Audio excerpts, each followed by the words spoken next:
Bueno, vamos a dar comienzo al laboratorio de ADN 2021, en donde lo primero que vamos a ver es acerca del diagnóstico microbiológico. Quiere decir, cuáles son las herramientas que se cuentan en el laboratorio para poder llegar a la identificación de un microorganismo, ya sea un virus, un parásito, un hongo o una bacteria. Para el diagnóstico microbiológico vamos a tener diferentes estrategias o diferentes técnicas que podemos utilizar para llegar, como les dije anteriormente, a la identificación del microorganismo. A veces vamos a poder utilizar una sola y va a ser efectiva para llegar a la identificación, o a veces vamos a requerir de varias de ellas para que en su conjunto nos permita identificar de qué tipo de microorganismo vamos a estar hablando. Entonces, dentro del diagnóstico microbiológico vamos a ver que lo podemos hacer a partir de una observación macroscópica, lo podemos hacer a partir de una observación microscópica, lo podemos hacer a partir de la utilización de medios de cultivo, o la detección de antígenos, o finalmente por métodos moleculares. Vamos a ver un primer pantallazo muy general, ¿sí? Ya que ustedes están viendo el núcleo 1, en el cual ven las características de cada uno de los microorganismos, de qué manera, basándonos en esas características, podemos traerlas acá en el laboratorio y ver de qué manera se utilizan para un diagnóstico microbiológico para su identificación. Entonces lo primero que vamos a ver dentro de las técnicas que podemos utilizar para la identificación de los microorganismos va a ser la observación macroscópica. Dentro de los microorganismos posibles que podemos visualizar a simple vista por esa observación macroscópica, tenemos que las bacterias no van a poder ser visualizables a simple vista, son demasiado pequeñas, los virus menos y los hongos tampoco.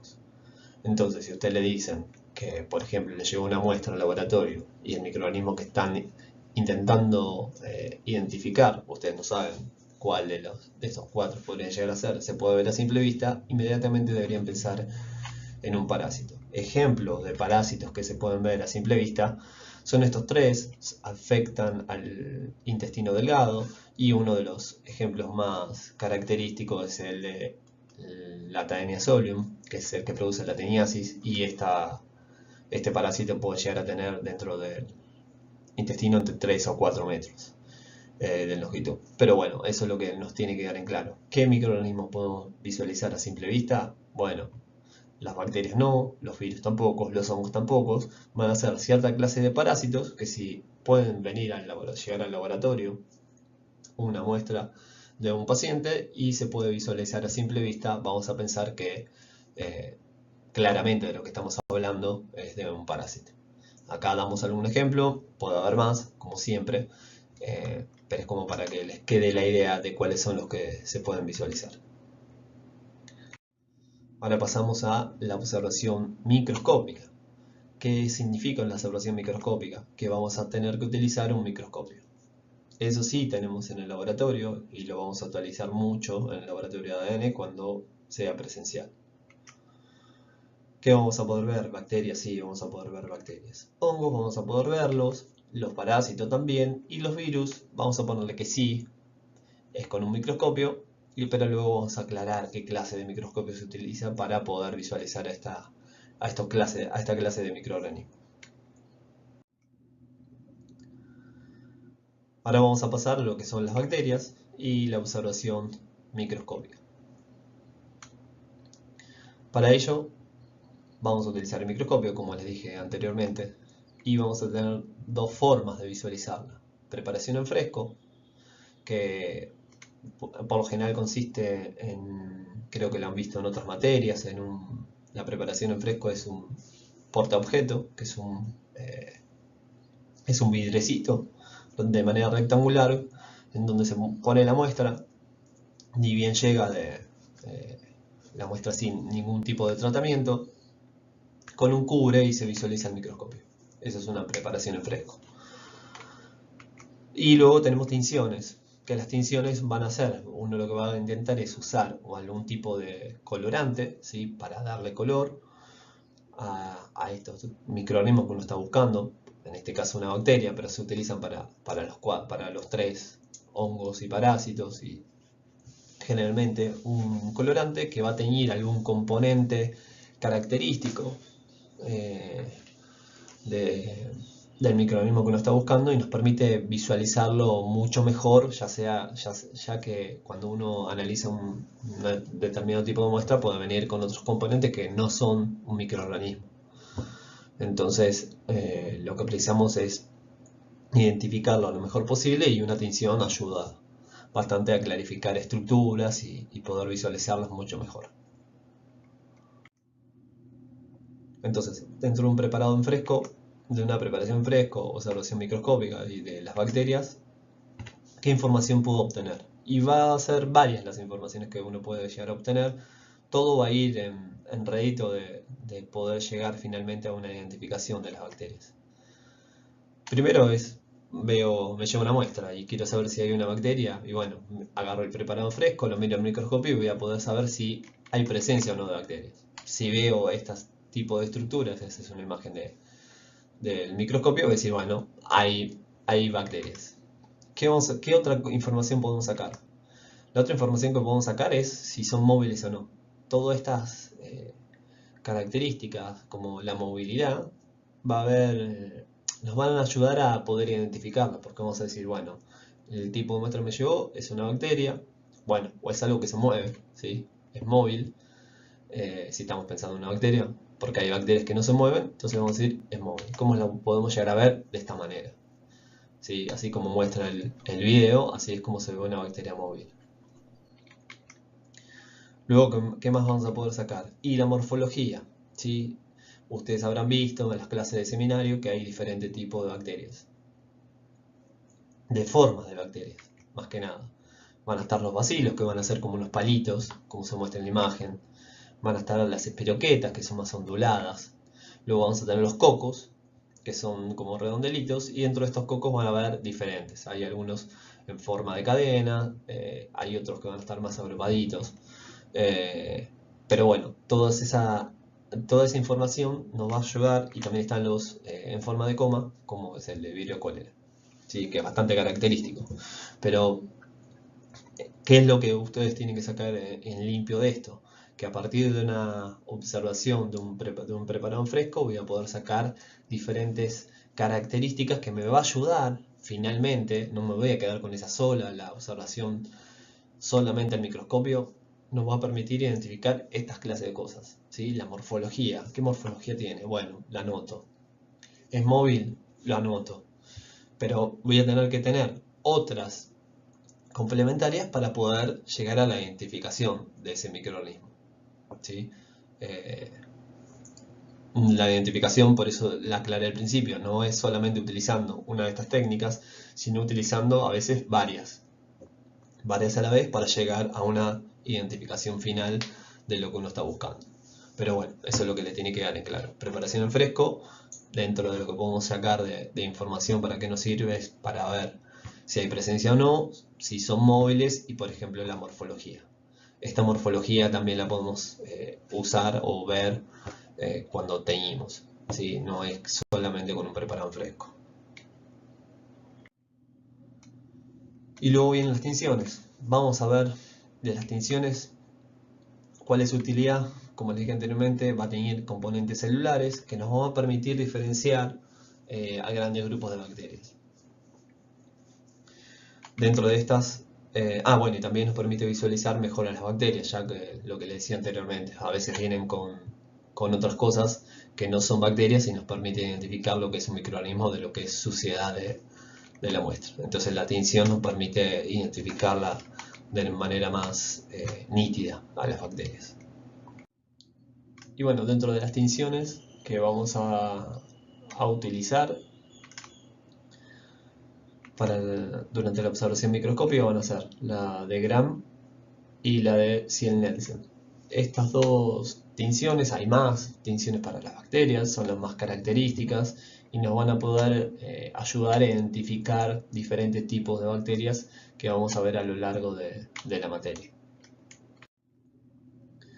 Dentro de estas tinciones, la tinción de Gram nos permite identificar a dos grandes grupos, las gram positivas y las gram negativas, y esa tinción se basa específicamente en que nos permite distinguir la diferente composición de la pared celular que tienen este tipo de bacterias. Como habrán visto en la teoría, vamos a tener las gram positivas con una característica en la membrana que hace que cuando uno las visualice luego de realizar la tinción se tiñan de color violeta. Los fundamentos los vamos a tener en un anexo de por qué quedan teñidas de color violeta. Ustedes lo que van a tener es que saber por qué es esa diferenciación en la membrana, por qué una tiene más cantidad de peptidoglicanos que la gram negativa, por ejemplo, ¿sí?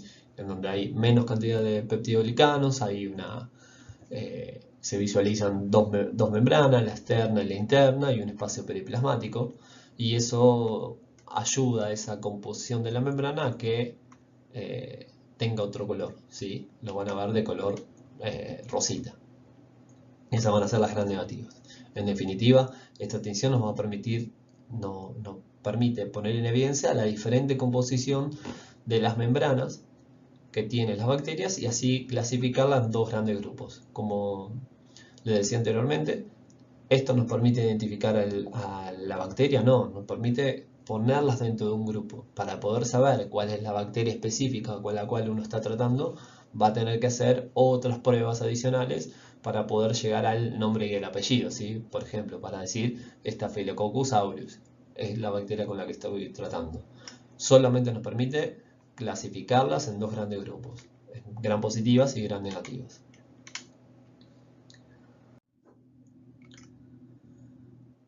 Bueno, dentro de la observación microscópica, la otra tinción que vamos a ver es la que le mencioné anteriormente, la Ziel-Nielsen, que nos va a permitir poner en evidencia la presencia, la composición de la pared celular de ácidos micólicos. Y esta presencia de ácidos micólicos nos permite relacionarlos, ¿sí? o hablar de otro grupo de bacterias muy importantes que vamos a ver a lo largo de la materia, como son las micobacterias. En el laboratorio lo vamos a poder llegar a visualizar en preparados como la reacción positiva, ¿sí? cuando se da, como se puede visualizar, es con un color rosita como lo muestra la flecha. Eso es como finalmente se puede identificar la presencia de una micobacteria en un tejido, por ejemplo, y cuando hay reacción negativa lo único que vemos es un fondo de color azul.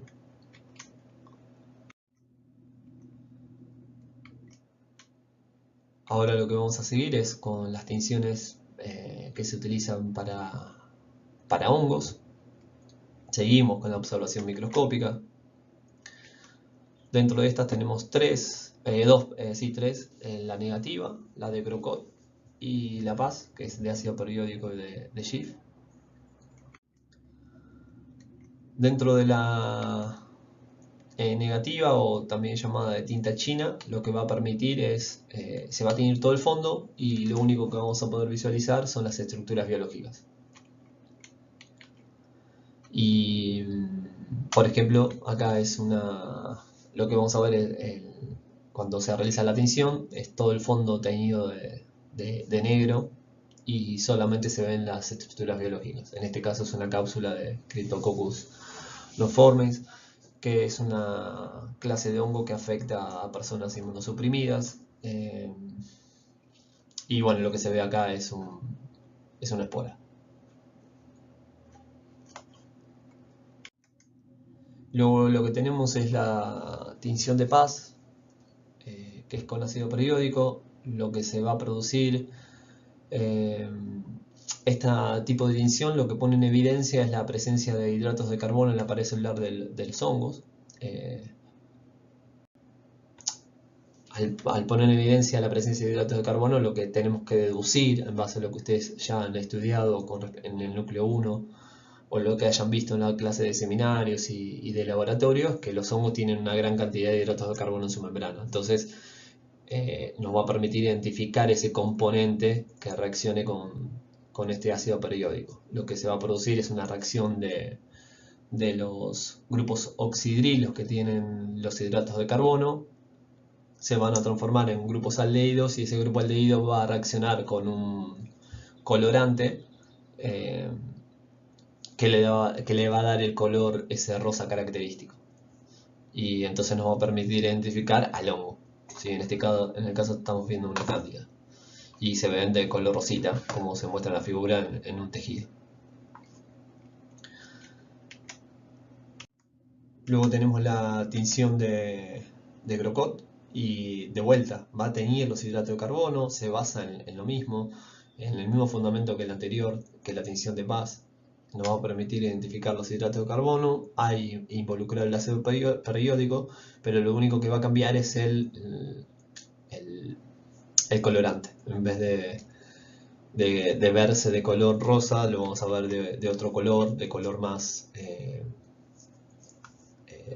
negro, cuando hay una reacción positiva, negro, medio verdoso, ya que utiliza nitrato de plata, bueno, pero eso no viene al caso. Lo que tienen que pensar es el Grocott, lo que va a teñir son los hidratos de carbono, nos permite identificar hongos, de cómo es que se van a ver, y acá lo que estamos viendo son esporas de Pneumocystis.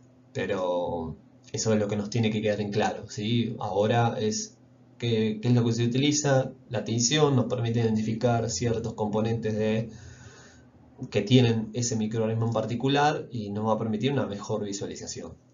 Saber con qué reacciona nos permite asociar, ¿sí? De qué estamos hablando. Y luego pasamos a los parásitos, que ya hemos visto a bacterias, vimos a los hongos, ahora vamos con los parásitos. Visualización en microscopio vamos a tener 3, vamos a hacer preparación en fresco, va a ser una, vamos a tener también tinciones. Y el Lugol, que vendría a ser un tipo de tinción, ahora lo vamos a ver. Para la preparación en fresco, como le dije, para que lo recuerden, es un portaobjeto, un vidrecito de forma rectangular, lo han visto en otra materia, sí, un cubre, que es un vidrecito cuadradito, y la muestra va en el medio de los dos vidrios y se visualiza en microscopio. Y nos permite podemos ver un quiste de enteromoeba histolítica, que es un protozoo, este parásito. Y bueno, puede ser visualizable a simple vista, como lo vemos acá en la figura. Esto mismo puede ser visualizable si uno utiliza una tinción, se utiliza el Lugol. ¿Qué es lo que va a pasar con el Lugol? El Lugol tiene mucha afinidad por polisacáridos, y dentro de estos polisacáridos reacciona con el almidón o glucógeno. Estas estructuras quísticas, que hay que recordar que el parásito forma estos quistes como una estructura de resistencia, tiene en su interior muchos de estos polisacáridos y entonces permite que reaccione el Lugol, y entonces la identificación, como lo vemos acá clarito, con el Lugol lo vemos como algo mucho más visualizable y mejor para la identificación. Entonces ahí tenemos la misma imagen en fresco, y cuando utilizamos Lugol permite una visualización mucho más linda del quiste en el preparado. Y bueno, ¿con qué reacciona? Y bueno, reacciona con polisacáridos. Si pensamos que el quiste es una estructura de resistencia, va a tener esta clase de polisacáridos, y entonces es lógico que reaccione con eso y nos va a permitir saber que es un quiste, en este caso en particular. Y luego tenemos tinciones, ¿sí? Vamos a ver la de Giemsa, que si bien la vemos acá para visualizar un protozoo, un parásito, ya que estamos en parásito, es un protozoo, que es Plasmodium, es el que provoca la malaria. Esto es a partir de una muestra de sangre, pero lo que tienen que quedarnos en claro, digamos, que nos permite visualizar un parásito presente en sangre, pero la tinción de Giemsa se utiliza para ver los componentes celulares de la sangre, ¿sí? Todos los polimorfos nucleares. Lo vamos a ver luego, seguramente, en los núcleos siguientes. Pero por lo general se utiliza para citología la Giemsa, la tinción de Giemsa. Pero bueno, puede ser utilizable para visualizar un parásito presente en sangre. Y bueno, lo vemos así.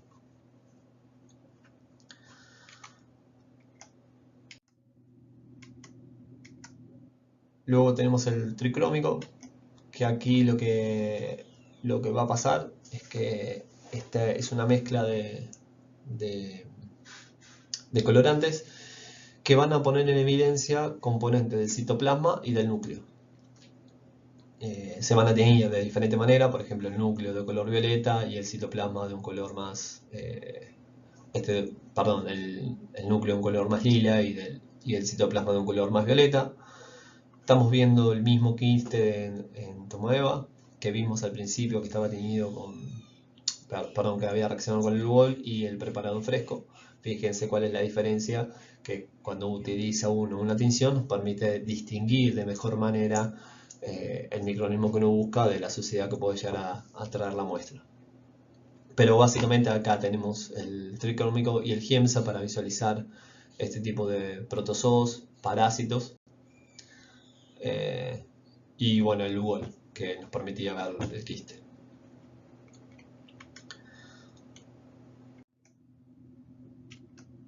Y luego lo que tenemos es los virus, que era lo que nos faltaba, y yo dije que íbamos a hacer algún tipo de aclaración con respecto a la observación microscópica.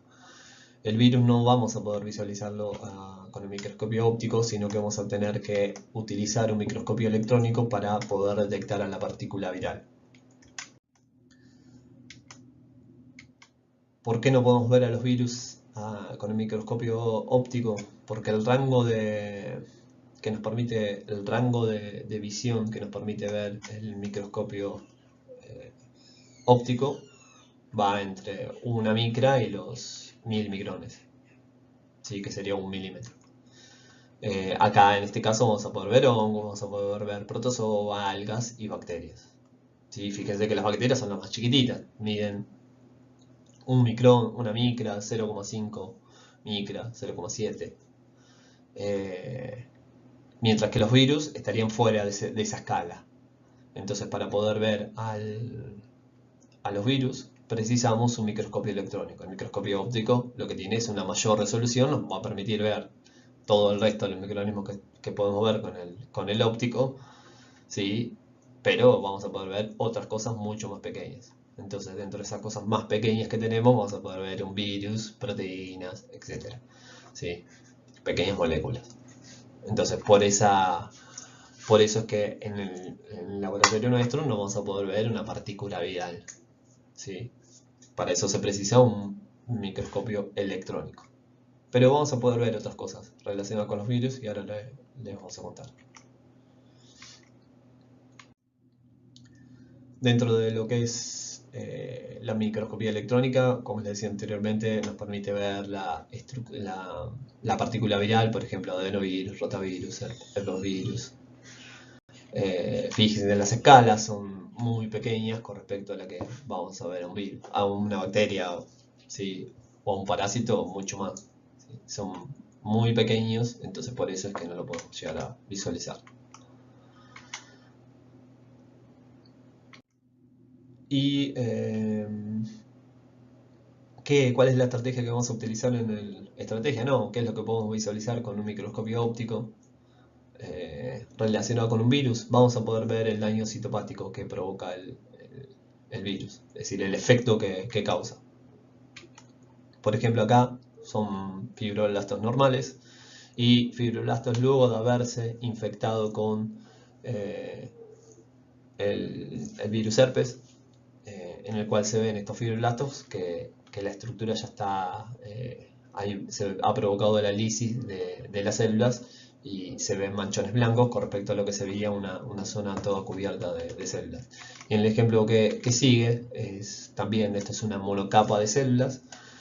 La imagen de arriba lo que está mostrando es las células normales, ¿sí? Sin presencia del virus, y la imagen de abajo inferior es luego de que el virus haya actuado, ¿sí? Lo que produce es la lisis de las células y por lo tanto lo que vemos son estos manchones blancos en el tejido.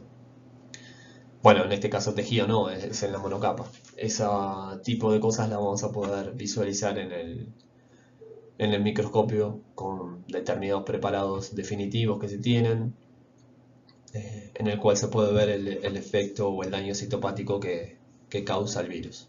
Vuelvo a insistir, no vamos a ver a la partícula viral, pero sí vamos a ver los efectos de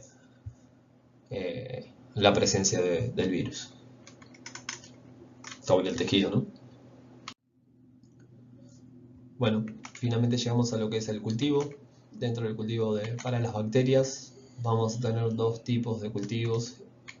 El cultivo líquido, que lo que nos va a permitir es enriquecer en un determinado tipo de bacterias que uno está queriendo aislar.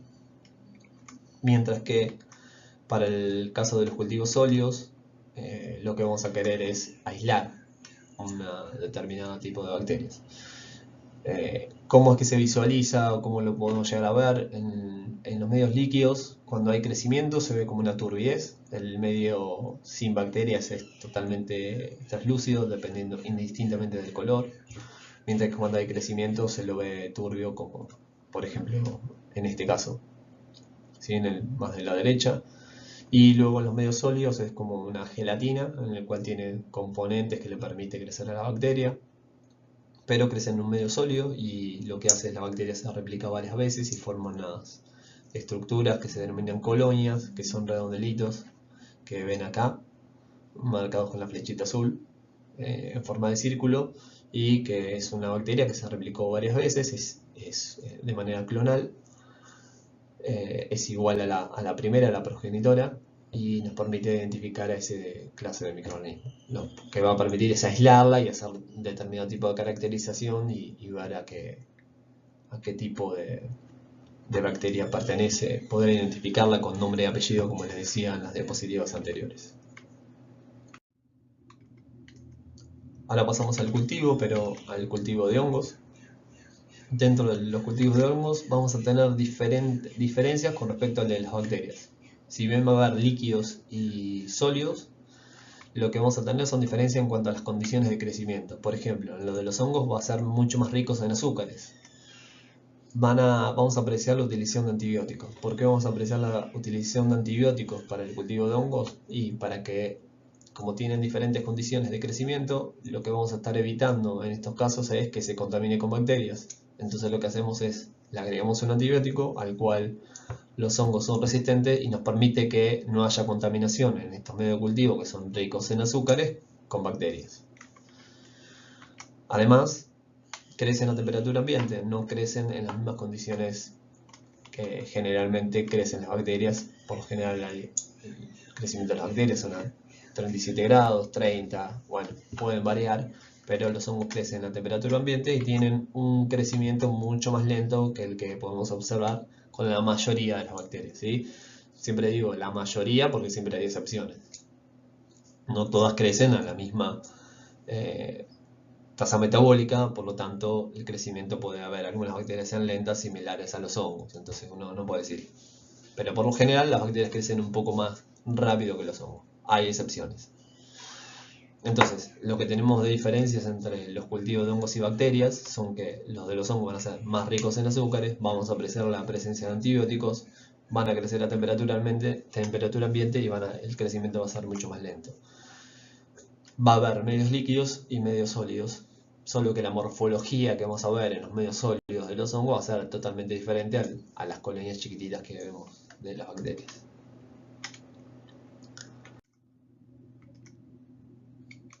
Y luego para el cultivo de los parásitos también hay cultivos sólidos, como el medio NNN, que es especialmente para protozoos hemoflagelados, que es el que causa la leishmania. Es una enfermedad que la vamos a ver luego en núcleos más adelante, pero sí que hay medios de cultivo para los parásitos. ¿Qué es lo que tenemos que tener en cuenta? Especialmente es que cuando uno utiliza para los parásitos un medio de cultivo, en este caso, este es en pico de flauta, también son sólidos, son en un tubito. Lo que tenemos que tener en cuenta es que solamente vamos a poder replicar o que crezcan una determinada fase del parásito. Recuerden que los parásitos precisan al menos 2 operadores para poder completar su ciclo de vida. Entonces siempre, si uno agarra un repique, si toma una muestra de ahí y lo vuelve a repicar en el medio de cultivo, siempre voy a tener esos protozoos en una sola fase, como los promastigotes. Siempre voy a tener a esa fase del parásito creciendo. No voy a poder visualizar el resto del ciclo de vida del parásito. ¿Por qué? Porque precisa otros hospedadores. Entonces, para el caso de los parásitos, voy a poder crecerlos en medio de cultivo, pero solamente en la fase esa que voy a estar replicando del parásito. Finalmente llegamos a cultivo, pero para sólido, pero para virus. ¿Se puede crecer en medio sólido? Sí, pero es necesario que haya una célula viva, y acá es donde nos remontamos a la información que hemos ido adquiriendo en la parte de los seminarios, que el virus precisa una casita, ¿sí?, para poder replicar tanto su cápside como su material genético. Si no, no lo puede hacer. Precisa la maquinaria de otro, del huésped. Entonces vamos a tener que tener una línea celular que sea susceptible al virus y que ingrese adentro para que pueda llegar a replicarse el virus. ¿Cuál va a ser lo que vamos a obtener como producto final? Bueno, va a ser el virus viable, que eso luego lo que vamos a poder hacer es guardar esa cepa del virus, se puede conservar o se puede hacer estudios acerca de, no sé, tasa de mutación, cuáles son los efectos de un determinado medicamento, etc. Y se pueden hacer estudios como el que vimos, evaluar el efecto citopático que se tiene, no sé, en presencia o en ausencia de un determinado medicamento. ¿Sí? Cómo es que reacciona ese virus ante un determinado medicamento y ver si el efecto se va minorando, por ejemplo. Pero sí se puede crecer con lo que nos tiene que dar en cuenta, con cultivos celulares, con un cultivo sí medio sólido, y lo que voy a apreciar es una célula que sea susceptible al virus. ¿Para qué? Para que ingrese y pueda replicarse el virus. Y finalmente lo que vamos a ver es la detección de antígenos, que acá hay una palabra nueva, que es antígenos, que va a ser una molécula que va a desencadenar finalmente la formación de anticuerpos en nuestro organismo. Lo vamos a ver en el núcleo de inmunidad, bien en detalle, tanto la definición de antígeno y de anticuerpo, pero bueno, es una primera aproximación para que a ustedes le quede y que esta presentación uno la pueda volver a ver dentro del núcleo siguiente, o en el núcleo 3 vuelva a esta diapositiva y diga, bueno, ahora entiendo por qué era lo del antígeno, qué era lo del anticuerpo y cómo se producía esa reacción. Pero eso les va a servir porque lo vamos a hablar mucho. Si no se entiende ahora, bueno, tal vez paciencia, tal vez lo vuelven a ver y les resulta más familiar, más fácil. Esta detección de antígeno esto es importante, lo podemos ver para bacterias, para hongos, para parásitos o para virus. Esto se utiliza en el laboratorio para cualquiera de los microorganismos que vamos a estar queriendo identificar, así como la observación macroscópica. Habíamos sacado las bacterias, los hongos y los virus y nos habíamos quedado con los parásitos. En este caso, para la detección de antígeno, lo vamos a poder utilizar con los 4.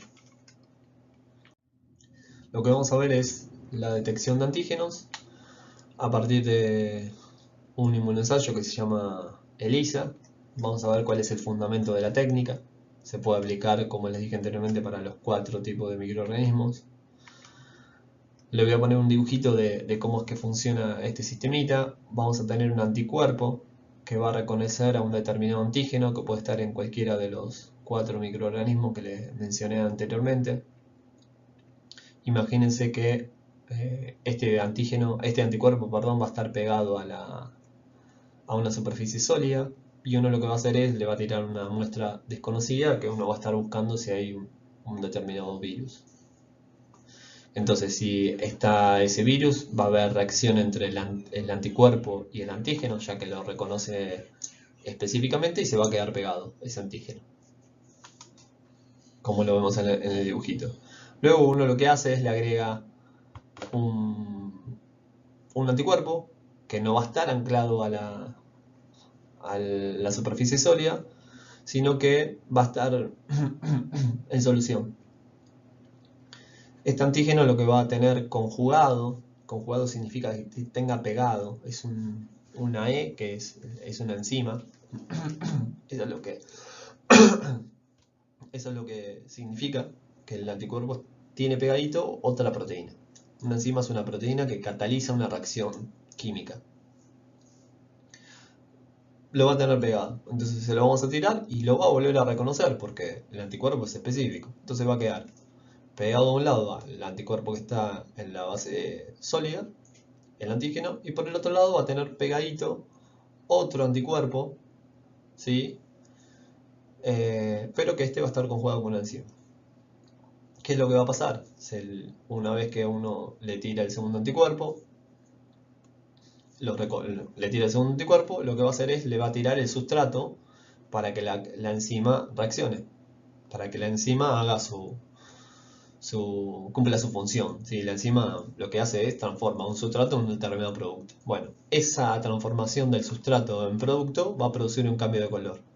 Entonces, ¿qué es lo que va a pasar? Yo voy a tener una plaquita transparente y en los lugares donde yo vea color, ¿qué va a querer decir? Y que hubo reacción entre el antígeno, ¿sí? el anticuerpo que se pegó y la enzima. Tuvo que haber pasado todo esto que les describí anteriormente. Si no hay color, quiere decir que no hubo identificación, ¿sí? del antígeno en la muestra. ¿Cómo es que lo voy a ver? Perdón. ¿Cómo es que lo voy a ver? De la siguiente manera. Como les decía anteriormente, en todos aquellos lugares, en estos redondelitos donde hubo reacción, voy a ver un color. ¿Qué me está queriendo decir? Que hubo identificación del anticuerpo con el antígeno que estaba presente en la muestra, que luego se pegó el segundo anticuerpo y que reaccionó la enzima al sustrato que yo le tiré. Y que eso provocó un cambio de color. Quiere decir que mi muestra tenía el antígeno. Imagínense un virus. Entonces, esa persona está infectada con el virus. O esa persona tiene el parásito, o esa persona tiene la bacteria, o esa persona tiene el hongo. ¿Qué es lo que sucede? Puedo tener positivos o negativos. Todos aquellos huequitos, hoyitos, ¿sí? redondelitos, en donde no hay reacción, donde no se ve cambio de color, quiere decir que no había presencia del antígeno, por lo tanto esa persona no tenía el virus, no tenía la bacteria, el hongo o el parásito que uno estaba buscando. En eso consiste el ensayo de ELISA, ¿sí? En la identificación de un determinado antígeno utilizando anticuerpos y, en este caso, utilizando una reacción enzimática que nos permite ver, aparte de un colorcito, la presencia o la ausencia de ese determinado antígeno en una muestra determinada. Eso es lo que los tiene que quedar en claro. Esto lo van a ver luego, sí, lo van a ver más adelante, pero está bueno ya que se vayan familiarizando con lo que es la técnica y cómo funcionaría y cómo se puede llegar a visualizar. Y luego lo que nos queda, lo último, son los métodos moleculares, al igual que la identificación antígeno-anticuerpo de antígenos, se puede hacer con los 4 grupos de microorganismos, tanto hongos, parásitos o virus. Vamos a ver 2, hay más, al igual que los de detección antígeno-anticuerpo. Esto es la PCR, llamada reacción en cadena de la polimerasa. No vamos a entrar en los detalles de cómo es la técnica y la secuenciación genómica. Simplemente a grandes rasgos qué es lo que significa y para qué es lo que permite saber. Como les dije anteriormente, dentro de los métodos moleculares vamos a ver lo que es lo de la PCR, reacción en cadena de la polimerasa. No vamos a entrar en los detalles, pero lo que va a hacer la PCR es, a partir de la extracción del material genético de cualquiera de estos microorganismos, va a amplificar quiere decir va a hacer muchas copias de un cachito conocido o bien caracterizado que esté presente en un hongo, una bacteria, un parásito o un virus, un pedacito de ácido nucleico y lo va a repetir, ¿sí? Lo va a hacer muchas veces. Para que ustedes lo puedan identificar cuál es la función que cumple la PCR, bueno, ahí le puse un dibujito de una fotocopiadora. Lo que va a hacer es de ese material genético que vamos a tener, va a agarrar un pedacito chiquitito de ADN, una secuencia específica que sea característica de esa bacteria, ese hongo, ese virus, ese parásito, y lo que va a hacer es muchas copias, ¿sí? Es como si hiciera muchas copias, como una fotocopiadora. Lo va a repetir muchas veces. ¿Qué va a permitir eso de que lo haga muchas copias? Va a permitir que luego el equipo que tiene que detectar si hay presencia o no de esa secuencia, ¿sí?, de ADN, se permita ver, visualizar, ¿sí? Entonces nos va a permitir saber si hay presencia de ese virus, de esa bacteria, de ese parásito o de ese hongo. Ustedes se pueden preguntar, bueno, pero yo puedo aislar el ADN directamente y ver si hay presencia o no. Lo que pasa es que el equipo que tiene que detectarlo, a esa secuencia de ADN específica, no lo ve, pero no es que no lo ve porque el equipo no sabe detectarlo, no lo ve porque no hay suficiente cantidad. Entonces yo lo que preciso es mucha cantidad de eso. Por eso lo que hago es, lo amplifico, hago una copia, muchas copias en esa fotocopiadora de lo mismo. Entonces después el equipo ese lo va a mirar y va a decir, hay un montón, lo va a poder ver. Ustedes van a ver luego que hay equipos que detectan, se llaman PCR cuantitativas, nos permiten saber la cantidad que hay de ese material y estimar, no sé, la carga viral o la carga de la bacteria, del hongo, del virus que se está evaluando. Pero la idea es esa, ¿sí? La PCR lo que hace es, a partir de una muestra de ADN, amplifica un cachito del material genético y lo replica muchas veces. Y eso es lo que nos permite luego visualizar y determinar si hay presencia o no. Son técnicas mucho más rápidas, súper específicas, ya que si en la muestra esa no hay material genético de la bacteria, la PCR no va a hacer nada, no va a amplificar nada porque no lo va a encontrar.